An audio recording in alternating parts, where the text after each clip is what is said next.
की दुनिया में आपदाओं और तबाही का ग्राफ तेजी से बढ़ रहा है। हाल ही में भूकंप, बाढ़, तूफान, सुनामी, जंगल की आग, महामारी और युद्ध जैसी घटनाएं हर तरफ तबाही मचा रही हैं। जैसे जैसे तकनीक और विकास बढ़े हैं, वैसे वैसे इंसानी गतिविधियां भी पर्यावरण पर भारी असर डाल रही हैं। ग्लोबल वार्मिंग, प्रदूषण, जंगलों की कटाई, नदियों का सूखना और प्राकृतिक संसाधनों की अंधाधुंध खपत ने पृथ्वी के प्राकृतिक संतुलन को बिगाड़ दिया है। इसके कारण मौसम के असामान्य बदलाव हो रहे हैं, जिससे प्राकृतिक आपदाएं बार बार और ज्यादा तीव्रता के साथ आ रही। उदाहरण के तौर पर पिछले कुछ वर्षों में भारत, यूरोप, अमेरिका, रूस, आसियान और अफ्रीका के कई हिस्सों में भयंकर बाढ़ और भूकंप आए। जंगल की आग ने लाखों हेक्टेयर जंगलों को जला दिया, जिससे जीव जंतुओं का निवास खत्म हो रहा है और हवा की गुणवत्ता बिगड़ रही है। साथ ही कोविड-19 जैसी महामारी में वैश्विक स्वास्थ्य व्यवस्था को हिलाकर रख दिया है। इसके अलावा मानव निर्मित आपदाएं जैसे युद्ध, आतंकवाद, राजनीतिक संघर्ष और आर्थिक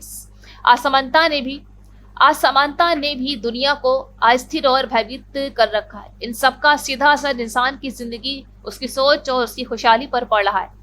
दुनियावी नजरिए से देखा जाए तो ये आपदाएं चेतावनी है कि इंसान की प्रकृति के साथ संतुलन खो दिया है। इंसान ने प्रकृति के साथ संतुलन खो दिया है। विज्ञान और तकनीक ने जितनी तरक्की की है, उससे इंसान को प्रकृति की ताकत और उसके नियमों को समझना और उसका सम्मान करना सीखना होगा। विशेषज्ञ कहते हैं कि यदि हमने पर्यावरण संरक्षण, जलवायु परिवर्तन से लड़ने और सतत विकास की तरफ कदम नहीं बढ़ाया तो ये तबाहियां बढ़ती जाएंगी। सरकारों और वैश्विक संस्थाओं को मिलकर ठोस कदम उठाने होंगे, जिससे न सिर्फ पर्यावरण बच सके बल्कि भविष्य की पीढ़ियां भी सुरक्षित रह सके। इस्लामी दृष्टिकोण से भी दुनिया में आई इन तबाहियों की एक गहरी वजह बताई गई है। इस्लाम ने कहा है कि इंसान को अपनी मोह, लालच और नाफरमानी से इस दुनिया को नुकसान पहुंचाया है। अल्लाह की बनाई हुई फिजा, पानी, जमीन, हवा और जंगली जानवरों का सम्मान करना मुसलमान का फर्ज है। जब इंसान इन नियमों का उल्लंघन करता है तो अल्लाह उसे चेतावनी देता है। कुरान और हदीस में कई बार बताया गया है कि जब लोग हद से ज्यादा गलती करते हैं, न्याय और इंसाफ से दूर हो जाते हैं, तो अल्लाह की तरफ से कुदरती आपदाएं या विपत्तियां आ सकती है, जो उन्हें रास्ता दिखाने के लिए होती है।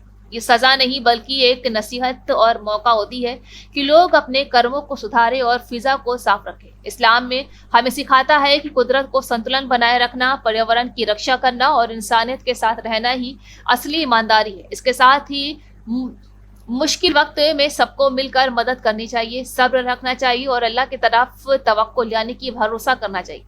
हाल ही में आई इन आपदाओं ने दुनिया को ये सोचने पर मजबूर कर दिया है कि हम किस राह पर जा रहे हैं। प्राकृतिक संसाधनों का दोहन, हथियारबंद संघर्ष और सामाजिक असमानता इस तबाही को बढ़ा रही है। हम सबको मिलकर पर्यावरण संरक्षण के लिए काम करना होगा, मानवता को समझना होगा और अपनी गलतियों से सीखना होगा। दुनियावी विज्ञान और इस्लामी शिक्षाएं दोनों ही इस बात पर जोर देती हैं कि इंसान को न सिर्फ अपने स्वार्थ को छोड़कर सामूहिक हित में काम करना चाहिए, बल्कि प्रकृति की सुरक्षा और इंसानी जिंदगी की कदर करनी चाहिए। तभी हम इस तबाही को रोक सकते हैं और एक बेहतर, सुरक्षित और खुशहाल दुनिया बना सकते हैं।